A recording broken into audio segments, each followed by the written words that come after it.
cameras and mute,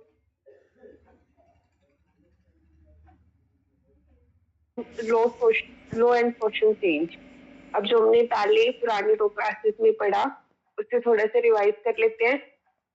according to theoretical perspective से हमने पढ़ा था relation between law with social change.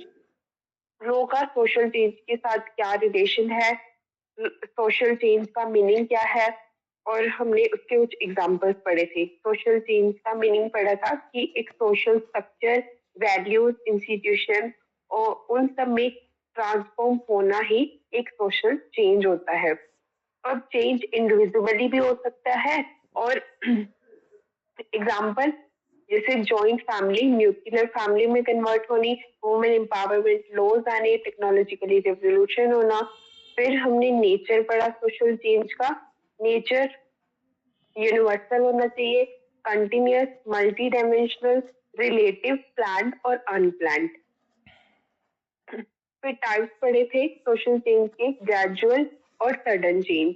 Gradual change जो धीरे धीरे चेंज होता है, सडन जो एकदम से, जैसे अब्रप्ट रिवोल्यूशनरी एग्जांपल इंडस्ट्रियलाइजेशन होना, सती प्रथा, independence, these are sudden change. और ग्रेजुअली मतलब धीरे धीरे, स्लो बाय स्लो। फिर सोर्सेस हैं इसके कुछ। अब सोशल चेंज जो है वो सिर्फ सोशली चेंज होना नहीं, टेक्नोलॉजिकली, इकोनॉमिकली, पॉलिटिकल मूवमेंट्स के थ्रू, रिलीजन में changes, law according to law changes, globalisation होना, सोशल मूवमेंट्स होना। तो हर तरीके से चेंज होना, हर तरीके से ट्रांसफॉर्म होना। अब ट्रांसफॉर्म भी ऐसे कि over a period of time, हर थोड़े थोड़े टाइम के बाद चीजों में चेंजेस आना ही सोशल चेंज होता है। अब ऐसा नहीं है सोशल चेंज की एक बार हो चेंजेस आ गए फिर नहीं आएंगे। इट इज अ यूनिवर्सल और it is a ongoing process. तो ये धीरे धीरे चेंजेस आते रहते हैं कुछ ना कुछ। फिर हमने इंडिया के एग्जाम्पल के थ्रू पढ़ा, लीगल रिफॉर्म्स आई, सती प्रथा को बंद करने के लिए हिंदू कोड बिल्स आए। इकोनॉमिकली देखा जाए तो ग्रीन रेवोल्यूशन आए, नई नई चीजें ट्रांसफॉर्म हुई एग्रीकल्चर के अंदर। कल्चरल चेंजेस आए, चेंजिंग मैरिज प्रैक्टिसेस के अंदर चेंजेस होना, जैसे पहले अरेंज मैरिजेस होती थी, अब लव मैरिज को एक्सेप्ट करने लग गए हैं लोग। Love marriage, inter caste marriages भी, प्लस आजकल इंटर रिलीजियस मैरिजेस को भी लोग एक्सेप्ट करने लग गए हैं। टेक्नोलॉजिकली चेंज होना, डिजिटली। लेकिन इन सब में कुछ क्रिटिकल एनालिसिस भी थे, इनएविटेबल एंड नेसेसरी। अब ये जो सोशल चेंज हो रहा है इसका इवनली इम्पैक्ट नहीं है, अनइवन इफेक्ट है। मतलब कहीं पर तो ये बेनिफिशियल प्रूफ होता है तो कहीं पर इतना ज्यादा इफेक्टिव नहीं होता है। अब law direct change but need social acceptance. अब लो, जब हम कोई कानून लेके आएंगे उससे चीजें तो चेंज होगी, लेकिन कब चेंज होगी, जब हम उस चीज के लिए अवेयर होंगे और उस चीज को एक्सेप्ट कर पाएंगे। फिर हमने पढ़ा था role of law in society. Society के अंदर लॉ का क्या रोल है। लॉ एक्सप्रेसेस स्टेट, लॉ क्या करता है, कानून हमें हमारे राइट्स और ड्यूटीज के बारे में बताता है। एक तरीके से सोशल चेंज का इंस्ट्रूमेंट है लॉ। अब हम अगर किसी भी चीज पर कोई कानून लेके आएंगे, वो कानून जैसे फंडामेंटल राइट्स है, फंडामेंटल ड्यूटीज है, ये सारी चीजें हमें उस कानून से ही तो मिलती हैं। ये सब चीजें हमें बताती है कि हमें क्या करना है, हमारे क्या क्या अधिकार है, right to freedom, right to education, ठीक है। तो ये सारी हमारे राइट्स हैं। फिर हमारी कुछ ड्यूटीज भी हैं, जो सारी चीजें हमें लॉ बताता है। फिर अब लॉ क्या है, ड्यूल रोल निभाता है, ड्यूल रोल ऑफ लॉ। एक तो डिपेंडेंट वेरिएबल की तरह और एक इंडिपेंडेंट वेरिएबल की तरह। अब डिपेंडेंट वेरिएबल जो होगा वो है शेप्ड बाय सोसाइटी, कि हम अगर कोई लॉ लेके आ रहे हैं वो कैसा होगा, विच इज जो हमारे पुराने कस्टम्स, पुराने कल्चर जो ऑलरेडी एग्जिस्ट कर रहे हैं उनके अकॉर्डिंग हम लॉ लेके आएंगे। जो कैसा होगा, डिपेंडेंट होगा पुराने कस्टम, पुराने ट्रेडिशन पे।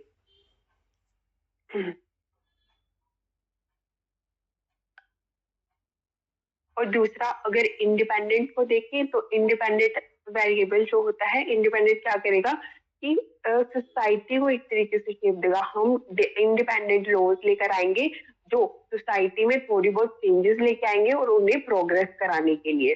लो एज अ डिपेंडेंट वेरिएबल देखिए तो it reflect custom and morality.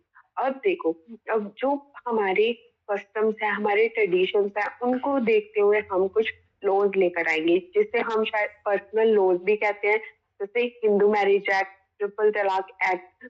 अब हिंदू मैरिज एक्ट के अंदर एक हमारा पर्सनल लॉ है जिसमें ये बताया गया है कि हमारी शादी करने की एज क्या होती है, किस एज में शादी होनी चाहिए, और डॉवरी के प्रोविजंस, डिवोर्स के प्रोविजंस, ये सब कुछ हमें हमारे पर्सनल लॉज में। और अगर कोई भी फैमिली मैटर या फिर हस्बैंड वाइफ के बीच रिलेटेड टू मैरिज अगर कुछ भी होता है तो वो कौन देखता है? Personal law Hindu marriage act के थ्रू। फिर ट्रिपल तलाक को बंद करना, ट्रिपल तलाक एक्ट लेके आना, ये सब चीजें क्या है? डिपेंडेंट वेरिएबल्स हैं जो पुराने कस्टम, पुराने ट्रेडिशन को देखते हुए लॉज बनाए गए। उसके बाद में इंडिपेंडेंट वेरिएबल को देखें। जो इंडिपेंडेंट वेरिएबल से जो लॉज लेके आए गए हैं वो लॉज क्या करते हैं? ट्रांसफॉर्म करते हैं सोसाइटी में।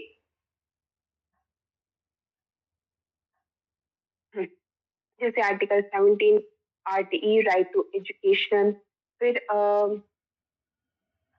ये लॉज लेके आए गए हैं इंडिपेंडेंटली, ताकि हम जो हमारी सोसाइटी है उसे थोड़ा ग्रो करवा सके।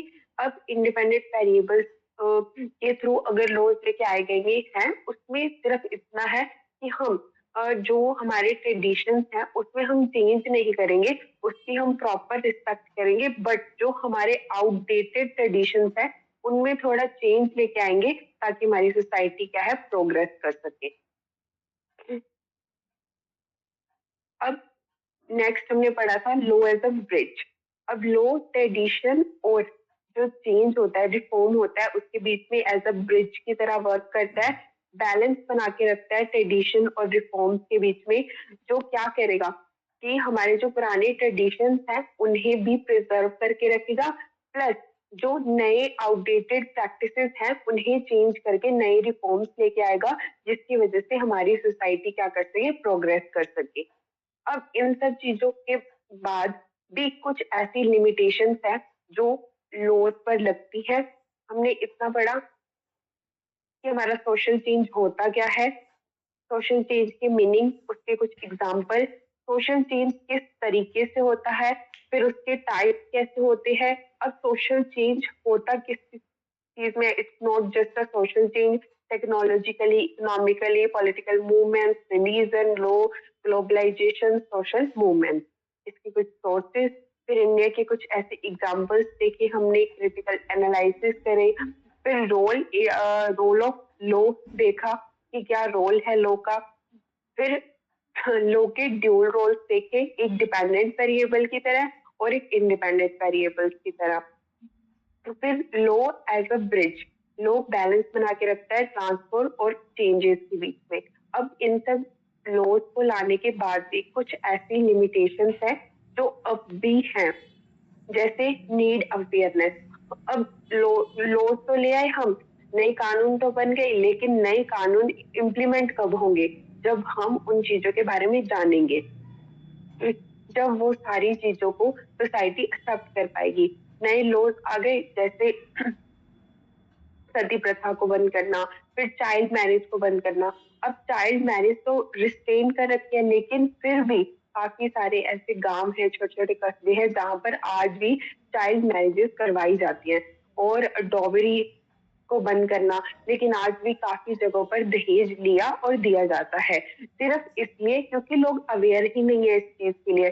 जब तक सोसाइटी के अंदर अवेयरनेस नहीं होगी, एक्सेप्टेंस ही नहीं होगी, तब तक हम नए लॉज इम्प्लीमेंट ही कैसे कर पाएंगे? तो ये कुछ लिमिटेशंस है इसकी। यहाँ तक हमने पढ़ा था। अब इसमें अगर किसी को कोई क्वेरी है तो पूछ लीजिए।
चलिए अब हम आगे देखते हैं। अभी तक हम लिमिटेशंस तक हमने कर लिया था, अब हम आगे करते हैं थ्योरेटिकल व्यूज।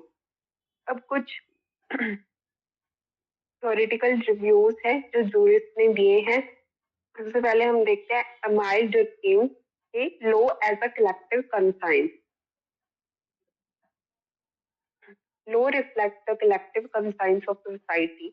लो एक तरीके से जो सोसाइटी का रिफ्लेक्ट कलेक्टिव कंसाइंस का रिफ्लेक्शन देता है। मतलब कि जो पुराने आइडियाज है, पुराने बिलीफ है, पुराने वैल्यूज है, पुरानी जो मोरालिटी है, उसका एक तरीके से रिफ्लेक्शन देना। Types of solidarity and low. अब जो मैकेनिकल सॉलिडेरिटी और ऑर्गेनिक सॉलिडेरिटी, तो हम दो चीजें पढ़ेंगे। एक तो ट्रेडिशनल सोसाइटी, एक मॉडर्न इंडस्ट्रियल सोसाइटी। दो तरीके की सोसाइटीज के बारे में हम पढ़ेंगे।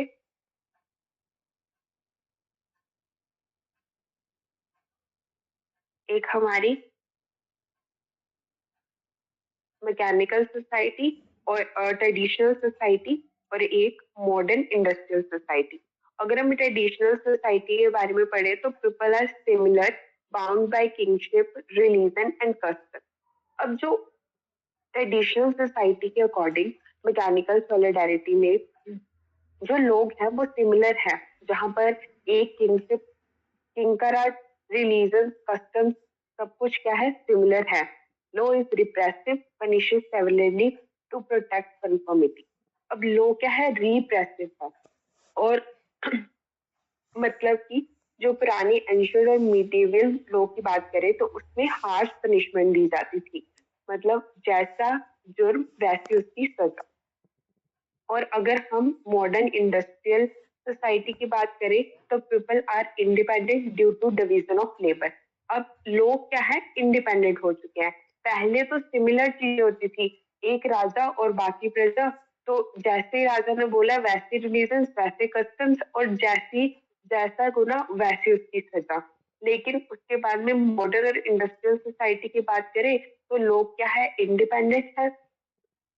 लो जो क्या हो गया है, डिस्ट्रूटिव हो चुका है। Aim to restore relationship, compensate and regulate contract. अब क्या हो चुका है, अब हम क्या करते हैं, रिश्तों को बचाने के लिए कंपनसेशन, कंपनसेट करते हैं। अगर कुछ हुआ है तो हम उस चीज के लिए कुछ सालों की सजा या फिर कंपनसेशन करके उस चीज को खत्म कर देते हैं। तो पुराने समय में ट्रेडिशनल सोसाइटी के अकॉर्डिंग देखें तो सिमिलर लोग कैसे थे, सिमिलर थे, बाउंड बाय किनशिप, रिलीजन और कस्टम्स क्या होते थे, सिमिलर होते थे। और अगर कोई भी प्रॉब्लम होती है या फिर कोई भी गुनाह हुआ तो उसकी पनिशमेंट कैसी होती थी, हार्श होती थी। अब अगर हम मॉडर्न और इंडस्ट्रियल में देखें तो लोग इंडिपेंडेंट हो चुके हैं। अब क्या किया जाता है कि कंपनसेट करके या फिर कॉन्ट्रैक्ट को रेगुलेट करके या रिलेशनशिप को रीस्टोर करने के लिए हम क्या करते हैं, छोटी सजा या फिर उस चीज पर कंपनसेशन करके उसे खत्म कर देते हैं। तो ये दो चीजें हमने पढ़ी, मैकेनिकल सॉलिडारिटी और एक ऑर्गेनिक सॉलिडारिटी। मैकेनिकल क्या थी, ट्रेडिशनल सोसाइटी जिसमें लोग सिमिलर होते हैं, बाउंड बाय किंगशिप, और रिलीजन और कस्टम उनके सेम होते हैं। और वही अब अगर मॉडर्न सोसाइटी की बात करें तो मॉडर्न सोसाइटी में लोग क्या होंगे, इंडिपेंडेंट हो गए हैं।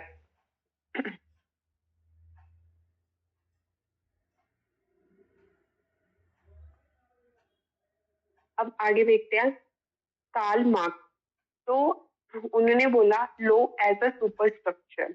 ये आइडिया देखते उनका, तो law is part of super structure shaped by economic basis. Law जो है वो एक सुपर स्ट्रक्चर है और उसका शेप जो है वो इकोनॉमिकली बेस के तरीके से बनाया गया है। मतलब relation of production. Law reflect the interest of the ruling class to maintain domination over the working class. अब कार्ल मार्क्स ये बोलते हैं कि जो लो है वो क्या किस तरीके से बनाया गया है कि एक हमारी रूलिंग क्लास होगी और दूसरी हमारी डोमिनेटिंग, मतलब कि वर्किंग क्लास होगी। इस हिसाब से मतलब एक किंग और बाकी एक मेजोरिटी में और बाकी सब लोग माइनॉरिटी में। इस हिसाब से लो एंड क्लास स्ट्रगल देखें तो दो oppressive law can also be used by oppressed group to fight for justice, जैसे labor law, trade union rights. Relevance to India. Zamindari system and colonial law reflect allied interest. Zamindari system और colonial laws है जो इस चीज को दिखाते हैं कि जमींदारी सिस्टम में क्या होता था कि जो छोटी माइनॉरिटी के लोग हैं वो क्या होते थे, वर्कर्स होते थे, और मेजोरिटी वाले लोग जमींदार होते थे. पोस्ट इंडिपेंडेंस की बात करें तो protective discrimination, law as an instrument for weaker section. अब पोस्ट इंडिपेंडेंसी में क्या हुआ कि डिस्क्रिमिनेशन को खत्म करने के लिए या उसे प्रोटेक्ट करने के लिए लो बनाए गए जो वीकर सेक्शन के लिए थे, जैसे labour legislation like minimum wages act लेके आए गए ताकि हम क्या कर सके, जो वर्कर्स हैं उन लोगों को जितना वो काम करेंगे उतने उन्हें वेजेस मिल सके. मिनिमम वेजेस एक्ट में ये है कि एक मिनिमम लिमिट की वेजेस डिसाइड की गई कि अगर हम जिस तरीके का काम होगा उस तरीके से इन्हें कितनी मिनिमम टू मिनिमम वेजेस मिलनी ही चाहिए. इंडस्ट्रियल डिस्प्यूट एक्ट कि जो इंडस्ट्रियल डिस्प्यूट होते हैं उन्हें सॉल्व करने के लिए एक एक्ट लेके आया गया ताकि इंडस्ट्रियल जितने भी मैटर्स होंगे उन्हें कौन देखेगा, इंडस्ट्रियल डिस्प्यूट एक्ट के according. Show law being used as for class justice. तो जो वर्कर्स हैं उनकी प्रॉब्लम को सॉल्व करने के लिए मिनिमम वेजेस एक्ट लेके आए गए और इंडस्ट्री के मैटर्स डिस्प्यूट्स को सॉल्व करने के लिए इंडस्ट्रियल डिस्प्यूट एक्ट लेके आए गए.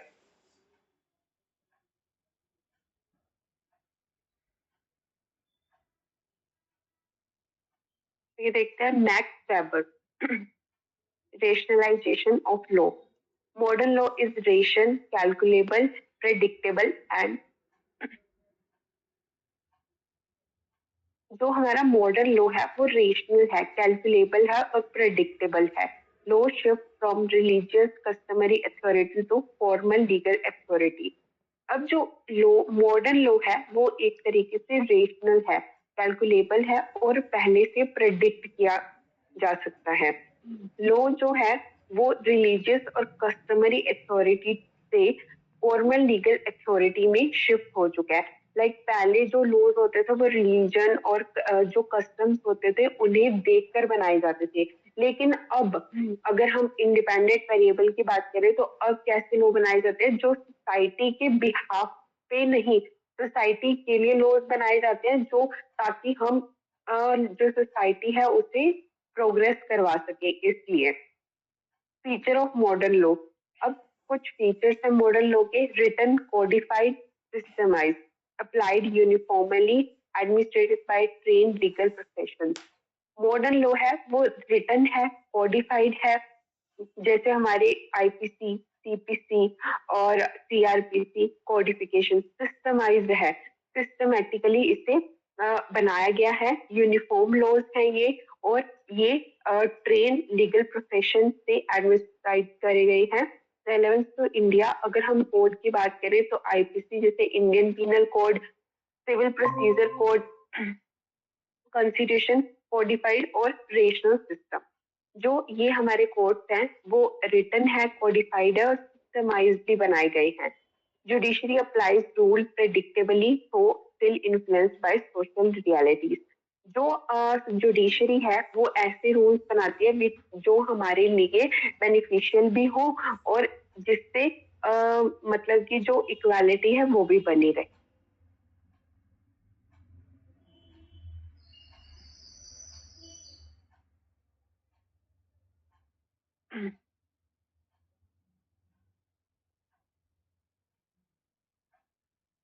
थ्योरेटिकली व्यूज हमने देखे एमाइल टाइम के जो हमें बताते हैं कि लो एक कलेक्टिव कंसेप्ट है और कार्ल मैक्स ने देखा कि लो सुपर स्ट्रक्चर है.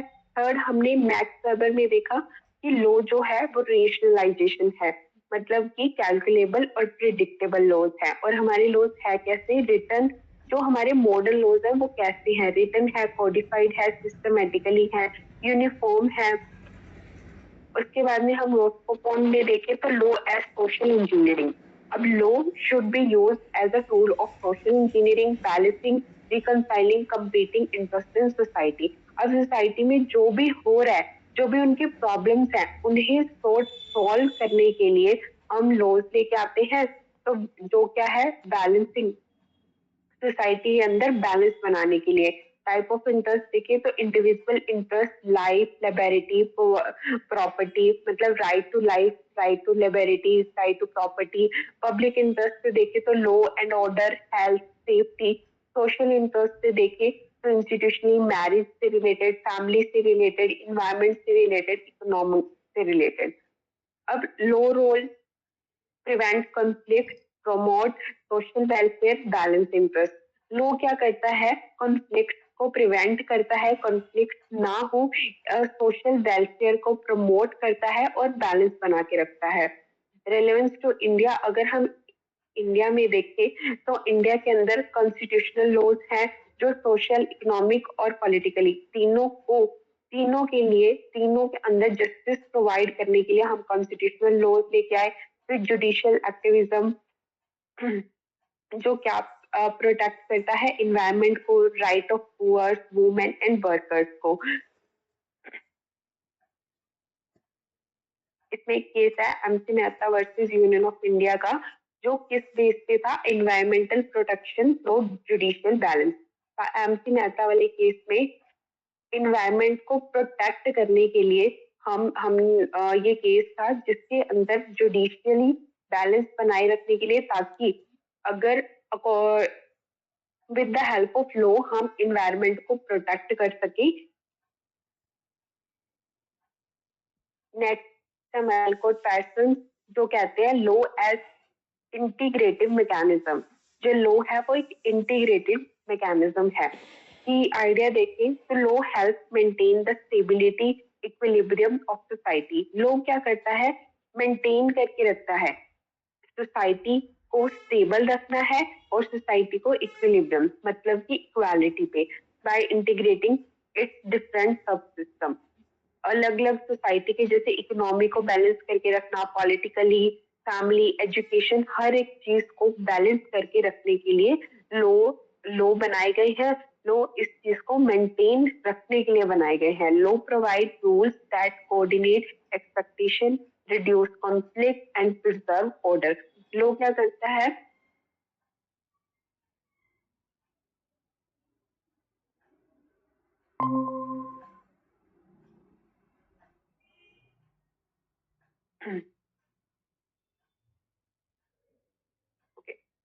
लो प्रोवाइड, फिर रेलेवेंस टू इंडिया देखें तो law integrate diverse community into one nation. Law क्या करता है, डाइवर्स, जो इंटीग्रेट करता है डाइवर्स कम्युनिटी को एक नेशन के अंदर, जिसमें हमारा fundamental right, directive principle, balance individual freedom with social goal. Fundamental rights लेके आए गए, डायरेक्टिव प्रिंसिपल्स लेके आए गए, फंडामेंटल ड्यूटीज लेके आए गए, जो इंडिविजिबल को सपोर्ट करने के लिए। For example, freedom of movement, residence, article 19 integrate India as one unit. Freedom movement लेके आए गए और आर्टिकल 19, इसलिए ताकि जो हमारा इंडिया है उसे एक यूनिट की तरीके से देखा जाए। अब हम अगर कंपैरेटिवली देखें तो डिजाइन कहते हैं कि लो जो है रिफ्लेक्शन ऑफ सोशल सॉलिडारिटी है। मार्क्स कहते हैं कि law tool of class domination but also resistance. Weber कहते हैं कि लो रेशनल है। पाउंड कहते हैं लो एक social engineering for balancing interest. Parsons कहते हैं कि law integrative system maintaining equilibrium.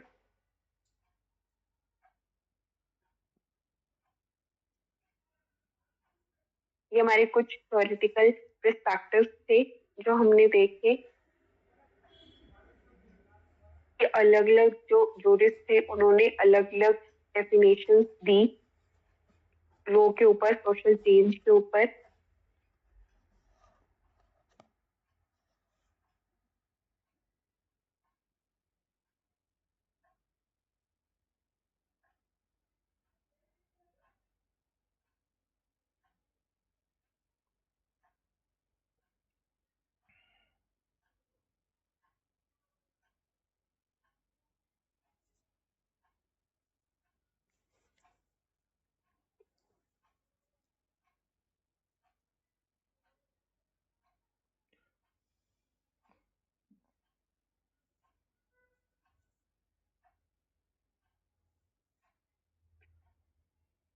अभी तक हमने इतना पढ़ा, लिमिटेशन ऑफ लॉ, फिर कुछ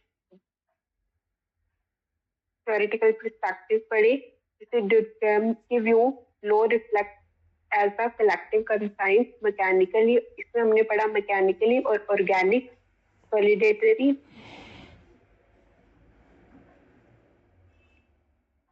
मतलब बारे में, और मॉडर्न सोसाइटी के बारे में।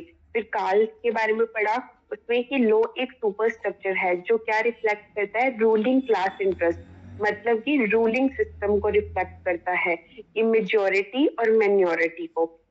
उसके बाद में मैक्स वेबर में हमने लॉ के बारे में पढ़ा कि लॉ जो है रेशनलाइज्ड है, कोडिफाइड, सिस्टमेटिकली और प्रेडिक्टेबल है। फिर रोस्कोफोर्ड ने बताया कि लॉ एक सोशल इंजीनियरिंग है जिसमें बैलेंसिंग कंपेटिव इंटरेस्ट बैलेंस करके रखता है। उसके बाद हमने पढ़ा पैटर्सन, जिन्होंने बताया कि लॉ एज इंटीग्रेटिव मैकेनिज्म जो क्या मेंटेन करता है, स्टेबिलिटी को।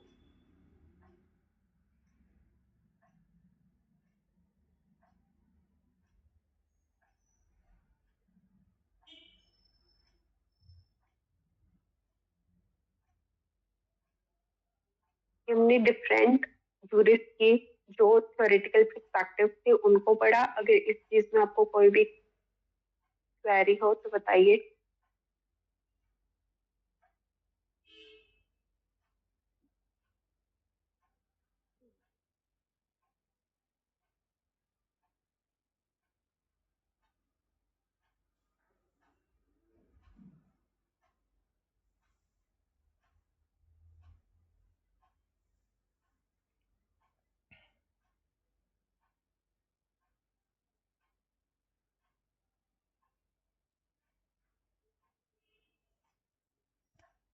Okay, thank you.